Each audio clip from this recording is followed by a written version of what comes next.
We're talking all things discovery calls today, and one of my favorite things about being a virtual assistant or freelancer is that you get to work with who you want to work with. So I want you to keep this in mind as we're talking about discovery calls today, is that the discovery call is not just to convince that person to work with you, it's to actually decide if this client is going to be a good fit for you and your lifestyle. Is this a person that you want to work with? So just keep that in mind. Now, I'm going to be sharing with you my secret sauce for how to land discovery call clients in today's video. Let's get to it.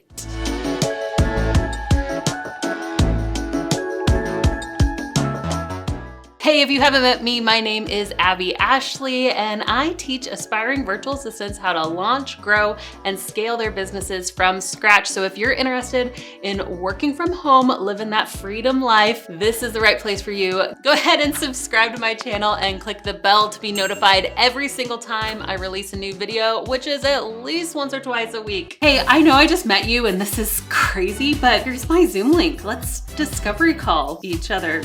Maybe. All right, in this video, I'm going to be sharing with you 7 steps to a perfect discovery call. And in the very last step, I'm going to be sharing with you a secret that's going to land you more clients in your calls. Let's get to it. I feel like it's important for me to first define what a discovery call is. If you are a virtual assistant or any kind of freelancer, really, you want to have a one-on-one call with a potential client before deciding if you're going to be a good match, before deciding if you're going to work together. So yes, this is a call for them to learn about you and your services and your packages and how you work, but it's also a call to decide if you're going to enjoy working with this potential client. So keep that in mind. Don't be afraid to ask questions that you need to know before agreeing to work with somebody. Also, I would say trust your gut when you get that feeling like, oh, I just don't think this is gonna be a good fit. I've done it before. I've gone down the road of working with someone that I just knew it wasn't gonna work and it didn't work. So keep that in mind as you are going through this discovery call process. All right, so I'm gonna get my handy dandy whiteboard.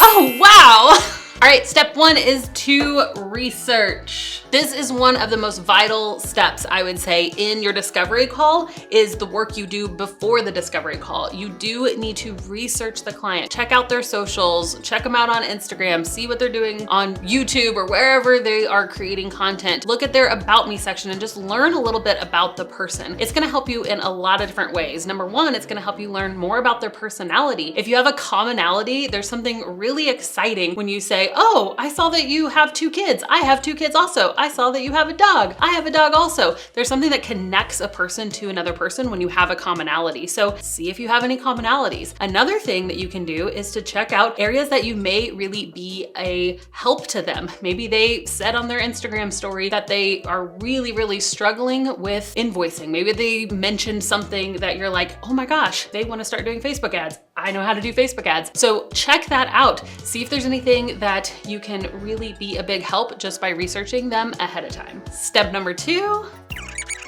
create your call outline. Now, you might not know how to create a call outline just yet. That's okay. That's what we're going to cover in this video. But what's important is that before the call actually happens is that you have an outline in front of you written down. You say, okay, this is how the call is going to go. These are the questions I'm going to ask. Here's what I'm going to present. So you just know where you're at in the conversation. It's like a map, and you're going to follow that map in order to lead to the destination you want, which is the client saying yes. All right, step number 3, you're going to start the call by sharing the agenda. All right, you've already made an outline of how the call is going to go. And whenever you start the call, this is how I want you to start it. I want you to start it by saying, hey, I'm so excited that you and I were able to get on a call today. Here's how this call is gonna go. First, I'm gonna let you talk about your business. I wanna hear all about you and what you're looking for. Then I'm gonna talk a little bit about how I work and see if we could be a good fit. And if we decide that we're going to be a good fit, then we're going to end the call just with what our next steps and how we could work together. Does that sound good to you? Going ahead and leading the conversation is going to put them at ease because they're going to instantly know, I don't have to do this. I'm a participant in this and I don't have to steer the ship. And that is just going to help put their guard down and make them feel like, man, this person really is an expert and knows what they're doing. And that's exactly what you want. If you've done a discovery call before, do you set an agenda? I want to know if this is something that you've already done in the past or that you're going to start doing in the future. Let me know in the comments. All right, so step number 4. You want them to do some talking. So start out the conversation in your discovery call with, first, I would love to hear about you. Tell me about your business. Especially ask them, tell me why you love what you do. Get them to talk about their passion. Anytime that you can evoke some emotion from them, it's a good thing. They're gonna feel, again, more connected to you, more connected to their business, and aligning with their mission, seeing that you're passionate about the things that they're passionate is going to make them want to work with you. So ask them about why they're so passionate about what they do, right? You don't have to jump right into the problems. Get them talking about the things that they love first. So tell me about you. Tell me about why you started this business and why you're so passionate about it is a great opening question. And then you want them to keep going a little bit more. So ask them, all right, tell me a little bit about some of the struggles that you're having. Tell me a little bit. And if you already know they're needing a copywriter, say, why is it that now's the time to hire a copywriter? What is it that you're wanting to have that you don't currently have in your business? Actually get them to talk about the struggles and the pain points before you ever offer a solution. One of the things that you're going to do is you're going to paint a picture of what it would be like in order to work with you. So another question that you can ask is, what would you love to see? Let's say you're a Pinterest manager.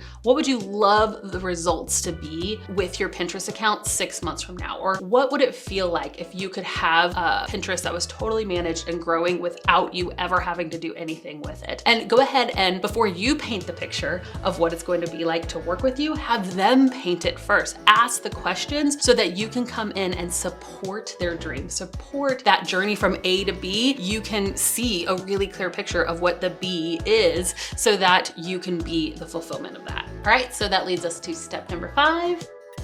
Solve their pain points. Once you've gotten a clear picture of what they're wanting in that working relationship with you, you have a clear picture of why they're passionate about their business. Now you can say, this is so incredible. I'm getting a really clear picture about how we could work together. Is it okay if I share with you now how I work? And then they'll say yes, right? Engage them in the conversation. And then you can go into, well, here's how I would actually go about solving those pain points. So if they shared how they're struggling, go ahead and share the step-by-step method on how you would solve that pain point. I don't think it's ever too much to actually share the secret of how you would solve it, because you're going to be doing the work for them, and sharing how you will do it will actually show them that you're the expert. So don't be scared about saying, all right, first step, we're going to XYZ. Second, we'll do this. Third, we'll do this. The more you can come off as an expert and that you know this is a step-by-step process of how I'm going to get you from A to B, it's going to give them more confidence in you. So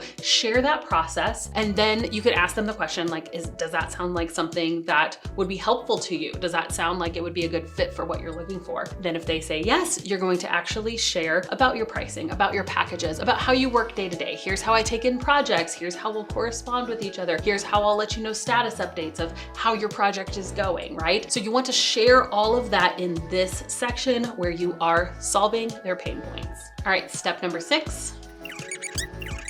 Right, it's time to talk about money. Yes, I do suggest actually talking about the finances on the call. Not just that, I'm a huge fan of having your prices actually listed on your website, or at least having a pricing starting at XYZ. One of the biggest objections that you may get on your call is pricing. Whereas if this person knows ahead of time what that ballpark range is of what your pricing is, you're not gonna waste your time on a call with somebody who simply can't afford your services, no matter how amazing that they are, right? So that's why I'm a fan of going ahead and letting people know ahead of time, at least the ballpark range of what your services are on your website or in your portfolio. So just a little pro tip there for you. Now, you do want to talk about pricing and get down to the nitty gritty. And one of the recommendations I have as well when it comes to pricing is if someone objects your pricing, don't lower your prices. Hear it again, don't lower your prices. If anything,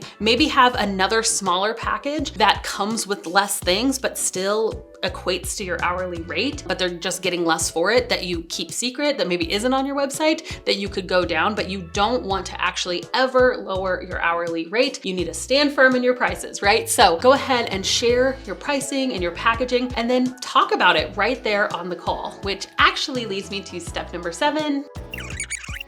And this is what I would say is my secret sauce. So congratulations, you made it to the last step, is to close on the call. Now, this can be really scary, but if you've done the other steps and you have an outline in front of you, you can simply write down the question, does this sound like the solution you've been looking for? And wait. And I know that that can be really, really scary, but if you prep it ahead of time, you have it written down, promise, it really will get them to actually say, well, I'm going to have to, look into it, or here are my objections, or they might just say yes, which is what we want, right? So if they're like, I'm gonna have to think about it, I would also recommend asking the question, what could make this an absolute yes for you today? Again, it's a scary question to ask. It does get more comfortable over time, but if you ask that question, you have it written down, you can just ask it and then wait. A lot of times they will share with you, actually, here's the part I'm struggling with. It is the pricing. Or if I'm not actually sure that, this part of your package is a good fit for us because we already have that part. You'll actually get to hear what is happening so that you can continue that conversation on.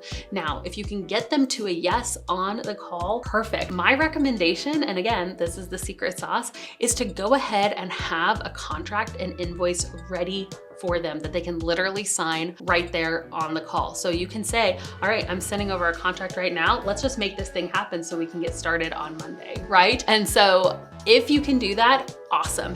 If they're not ready for that, I don't want you to pressure them into that. That's not what we're about. However, rather than just saying, I'm gonna send you the contract and invoice, which you should do after the call, obviously, go ahead and say, let's schedule a follow-up meeting, because again, actual physical time and place to keep them to that commitment of continuing the conversation is always gonna be to your benefit. So if it's a Monday, you can say, hey, I'm gonna send you the contract and invoice after this call, which you should do, and then say, let's go ahead and schedule a call for maybe this Thursday or Friday so we can follow up. Going ahead and doing this, again, it's just solidifying that next touch point, and it is going to so dramatically increase your conversions if you have that scheduled follow-up already planned. Which of these 7 tips was your favorite? Go ahead and let me know in the comments below. And maybe your problem isn't actually on the discovery call. Maybe it's just that you can't get the clients to even sign up for a discovery call because you need actual leads. If that is you, you should check out my free training. It's called Become a Booked Out Virtual Assistant. Inside of it, I share 3 secrets for getting clients. And there's literally been a ton of people who have watched this free training and gone out and gotten their very first client just using the free tips that I have inside of it. So check it out, thevirtualsavvy.com/BBO. I'm done with this marker board. Wow, that worked. How about a husband? Oh, he is good looking. Let's go.